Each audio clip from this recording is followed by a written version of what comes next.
আর বোন স্কুল গেছিল, স্কুলে যাওয়ার পথে একজন তো দেখি আজকে আবার আমাদের কোচি কি টপিক নিয়ে এসেছে।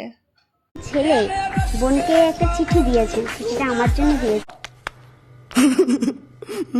আমি শুধু ভাবি এদের মা বাবা কিছু বলে না, এইসব দেখতে পায় না, এই বয়সে চিঠি লেখালেখি করছে, কি হবে এদের? কথা কি ক্লিয়ার না ভেজাল আছে? তো চিঠিটা খুলে আমি জাস্ট অবাক। মালগুলো পোলিও খাওয়ার বয়সে রক্ত দিয়ে চিঠি লিখে পাঠাচ্ছে, ভাবা যায়? জানতাম ও আমার পছন্দ করে, বাট এতটা করে ভাবা যায়?